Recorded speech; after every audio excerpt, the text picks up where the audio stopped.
نحمده ونصلي على رسوله الكريم أما بعد فأعوذ بالله من الشيطان الرجيم بسم الله الرحمن الرحيم قال الله تعالى في القرآن الكريم وقضى ربك ألا تعبدوا إلا إياه وبالوالدين إحسانا إما يبلغن عندك الكبر أحدهما أو كلاهما فلا تقل لهما أف ولا تنهرهما وقل لهما قولا كريما واخفض لهما جناح الذل من الرحمة وقل رب ارحمهما كما ربياني صغيرا وقال الله تعالى في مقام الآخر أن اشكر لي ولوالديك اللہ پاک نے قرآن پاک میں ارشاد فرمایا اور فیصلہ کر دیا تمہارے رب نے کہ نہیں کوئی معبود سوائے اللہ کے، وبالوالدین احسانا، اور دوسرا فیصلہ یہ کیا کہ اپنے والدین کے ساتھ حسن سلوک کرو۔ ان دونوں میں سے، والدین میں سے ماں یا باپ یا دونوں ہی اگر بڑھاپے کی عمر میں پہنچ جائیں اور تم ان کا بڑھاپا اپنی نظروں کے سامنے دیکھ رہے ہو، ان کو دیکھ رہے ہو اپنے سامنے بڑھاپے میں آ کر، تو کیا کرو؟ ان کے ساتھ حسن سلوک کرو۔ حسن سلوک کا طریقہ کس طرح بتا دیا، کس طرح کریں حسن سلوک ماں باپ کے ساتھ، اور اس حسن سلوک میں کیا کیا شامل ہے۔ سب سے پہلے اللہ نے فرمایا فَلَا تَقُلْ لَهُمَا اُف، ماں باپ کو اف بھی مت کہو، ماں باپ کو اف بھی مت کہو۔ اللہ پاک نے ماں باپ کے بارے میں اس قدر چھوٹا لفظ قرآن پاک میں بھیج کر یہ فرما دیا، اس اف کی وجہ سے ماں باپ کے رتبے کو اور زیادہ اہمیت مل گئی، اور ماں باپ کے رتبے کو اور زیادہ وضاحت مل گئی کہ جو اللہ فرما رہا ہے کہ ماں باپ کو اف بھی مت کہو، تو اف سے زیادہ چھوٹا لفظ کیا ہو سکتا ہے ماں باپ کو کہنے کے لیے۔ وَلَا تَنْهَرْهُمَا، اور ان کو جھڑکو بھی مت، ان کو ڈانٹو بھی مت۔ وَقُلْ لَهُمَا قَوْلًا كَرِيمًا، ان سے گفتگو میں نرمی کرو، ان سے گفتگو میں نرمی کرو۔ وَاخْفِضْ لَهُمَا جَنَاحَ الذُّلِّ، اور اپنے کندھوں کو ان کے لیے جھکائے رکھو، کندھوں کو جھکائے رکھو۔ کندھوں کو جھکانے سے مراد علماء فرماتے ہیں کہ ان کے ساتھ ادب سے پیش آؤ۔ تمہاری کسی بھی بات سے، ہماری کسی بھی بات سے ماں باپ کو یہ لگ جائے کہ میرا بیٹا میری طرف دیکھ کس نظر سے رہا ہے، مجھے میرے ساتھ بول کس نظر سے رہا ہے، اور وہاں پر ماں یا باپ کا دل دکھ گیا، تو اللہ نے فرمایا کہ تو اللہ کی خوشنودی والد کی خوشنودی میں ہے، اور اللہ کی ناراضگی والد کی ناراضگی میں ہے۔ ایک صحابی رضی اللہ عنہ نبی صلی اللہ علیہ وسلم کے پاس آئے بہت زیادہ خوش اور پرمسرت، فرمایا یا رسول اللہ کیا میں نے اپنی ماں کا حق ادا کر دیا؟ نبی صلی اللہ علیہ وسلم نے فرمایا تو نے ایسا کیا عمل کیا جو مجھ سے یہ سوال کیا؟ تو فرمایا کہ یا رسول اللہ میں نے اپنی ماں کو اپنے کندھوں پر بٹھا کر حج کروا دیا، تو گویا میں نے اپنی ماں کا حق ادا کر دیا۔ تو نبی صلی اللہ علیہ وسلم نے کیا فرمایا؟ یہ نہیں فرمایا ہاں اب تو فارغ ہے، اب تو اپنی ماں کی خدمت سے فارغ ہے، نہیں، بلکہ فرمایا کہ اگر تیری ماں نے تجھے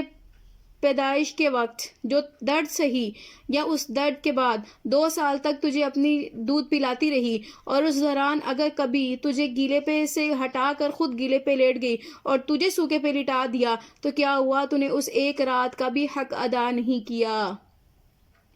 تجھے جو تیری ماں نے 2 سال دودھ پلایا، تو نے اس ایک دودھ پلانے کے ایک دن کا بھی حق ادا نہیں کیا۔ تو ہم بڑھاپے میں جا کر ماں باپ کو چند عرصہ کما کر کھلا کر کیا سمجھتے ہیں کہ ہم نے اپنے ماں باپ کا حق ادا کر دیا؟ کندھوں پر بٹھا کر حج کرانا بہت مشکل ہے۔ کندھوں پر بٹھا کر انسان کا خود ہی حج کرنا بہت ایک اہم ترین عمل ہے، ایک فرض عبادت ہے، لیکن اگر آپ کسی کو کندھوں پر بٹھا کر حج کرواتے ہو تو اس سے زیادہ سخت عمل ہے یہ۔ تو اللہ نے، اور دوسری بات کہ اللہ نے جو دوسری آیت ہے قرآن پاک کی، فرمایا انشکر لی ولوالدیک، اللہ پاک نے کہیں پر بھی اپنے ساتھ کسی اور کا شکر ادا کرنے کا نہیں کہا، ہمیشہ یہ کہا کہ میرا شکر ادا کرو، میرا شکر ادا کرو، میں تمہاری نعمت کو بڑھا دوں گا۔ لیکن قرآن پاک کی ایک آیت میں فرمایا میرا شکر ادا کرو، انشکر لی ولوالدیک، اور اپنے والدین کا شکر ادا کرو۔ کہ جس شکر ادا کرنے کا طریقہ کیا ہے کہ ہم ماں باپ کے ساتھ بد زبانی کریں،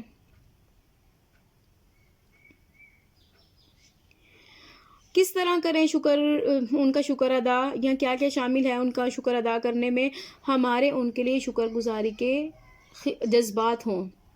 شکر گزاری کے الفاظ ہوں، ہمارے عمل سے ایسا ہمارے ماں باپ کو لگنا چاہیے بے شک میرا بیٹا ہے یا میری بیٹی ہے، یہ کچھ کرتا ہے، یہ میری خدمت کسی طور پر بھی میری خدمت کر رہا ہے۔ بیٹا ہے تو اگر وہ کما کر خدمت کر رہا ہے یا وہ نہ کما کر میری خدمت کر رہا ہے، بیٹی ہے تو میرا کام کر کے میری خدمت کر رہی ہے، میرے لیے کچھ پڑھا کر خدمت کر رہی ہے، تو ہمیں ہمارے اعمال سے ان کو ظاہر ہونا چاہیے کہ ہمارے لیے ان کے جو جذبات ہیں وہ ناانصافی کے نہیں ہیں، ان کے لیے شکر گزاری کے ہیں۔ اور دوسرا، والدین کے لیے ہمیشہ ہمارے قدردانی والے احساسات ہونا چاہیے کہ جیسا بھی ہے، جو بھی ہے، ہمارے باپ نے پتہ نہیں کیا کیا کر کے آج ہمیں اتنا کیا ہے کہ ہم بول سکتے ہیں، ہم کھا سکتے ہیں، ہم پی سکتے ہیں۔ بے شک یہ کھانا پینا ساری صفات اللہ کی طرف سے ہوتی ہیں، لیکن اللہ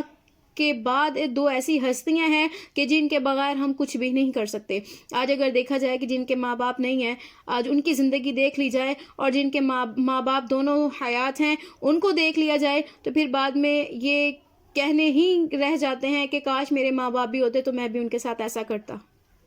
نبی صلی اللہ علیہ وسلم نے فرمایا کہ جس نے کیا کرنا ہے، ایک حج اور عمرے کا ثواب لینا ہے بغیر حج اور عمرے کی مشقت کیے، وہ ماں باپ کو ایک نظر پیار سے دیکھ لے تو اسے گھر بیٹھے ہی اسی وقت ایک مقبول حج اور عمرے کا ثواب ہے۔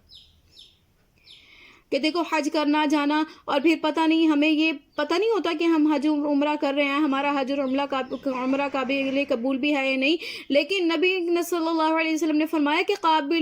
قابل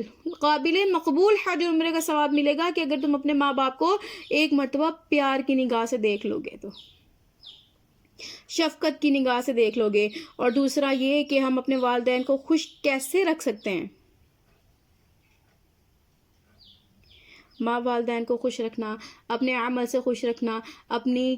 گفتار سے، اپنی گفتگو سے خوش رکھنا، ان کو کوئی ایسی بات نہ کہہ دینا کہ جس کی وجہ سے وہ روتے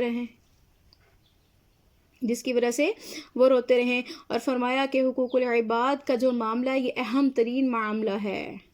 حقوق العباد کا معاملہ جو ہے وہ اہم ترین معاملہ ہے، اور اس معاملے میں اللہ نے فرمایا کہ جب تک ایک بندہ دوسرے بندے کو معاف نہیں کر سکتا، میں بھی کچھ نہیں کر سکتا۔ جو میرے ساتھ معاملے ہیں، نماز کے، قرآن کے، ذکر کے، احادیث کے، جو میری شریعت کے جو معاملے ہیں وہ میں معاف کر دوں گا، لیکن جو معاشرے کے ساتھ معاملے ہیں وہ جب تک معاف نہیں ہوں گے جب تک معاشرے والے خود معاف نہیں کر دیتے۔ اور فرمایا کہ بیوی کے حق کیا ہے؟ کم ہے شوہر سے زیادہ، ٹھیک ہے؟ شوہر کے حق زیادہ ہیں، بیوی کے حق کم ہیں، لیکن دیکھو یہی بیوی جب ماں بنتی ہے تو اس کا ماں کا حصہ کتنا ہے؟ 1/3، باپ کا کم۔ ایک بیوی کا حصہ فرمایا الرجال قوامون علی النساء، کہ مرد حاکم ہے عورتوں پر۔ اگر ایک عورت کسی کی بیوی ہے تو اس کا درجہ شوہر سے کم ہے، لیکن یہی جب ماں بنتی ہے تو اللہ نے اس کا رتبہ کتنا کر دیا؟ اس کو وصیت میں 1/3 سے نواز دیا۔ کیوں؟ ماں کی اہمیت کو پہچاننے کے لیے۔ اگر جو ہے وہ ماں کے قدموں کے نیچے جنت ہے تو باپ بھی جنت کا دروازہ ہے۔ ایسی جنت کو کیا کرو گے جس کے پاس تمہاری چابی نہیں ہے، دروازہ ہی نہیں ہے اس کے پاس؟ تو خدا را جن کے ماں باپ حیات ہیں ان سے یہ گزارش ہے کہ اپنے ماں باپ کی عزت، قدر ہر طرح سے، اور قدر یہ نہیں ہوتی کہ ہم اپنے ماں باپ کے پیچھے اگر ان سے کوئی بات کر دیتا ہے تو ہم اس کے سامنے اس کی جو ہے وہ قدر کم کر کے پھر اپنی بات کو آگے لے کر آئیں، یہ قدر نہیں ہوتی۔ قدر یہ ہوتی ہے کہ ہم اپنے ماں باپ کو بھی اس چیز کا احساس دلائیں، ہمارے لیے ان کے شکریہ والے جذبات ہونے چاہیے، قدردانی والے جذبات ہونے چاہیے، اور ہماری کسی بھی بات سے ان کو یہ نہیں لگنا چاہیے کہ ہماری اولاد ہم سے عاری ہے، ہماری اولاد کیا ہے؟ ہم سے عاری ہے، یہ ہم سے ناراض ہے۔ اور کچھ بھی ہو، کسی بھی طرح کا کوئی معاملہ ہو، اللہ نے فرمایا کہ جہاں پر ماں باپ کے حقوق آ جاتے ہیں نا، وہاں پر میں بھی اپنا ہاتھ اٹھا لیتا ہوں،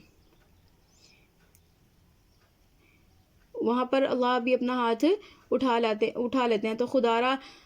یہ جو ہے وہ معاملات جو ہیں وہ جتنے بھی حق الوالدین ہیں، اور نبی صلی اللہ علیہ وسلم کی ایک اور حدیث پاک کا مفہوم ہے کہ شب قدر نہایت فضیلت والی رات، کہ جس میں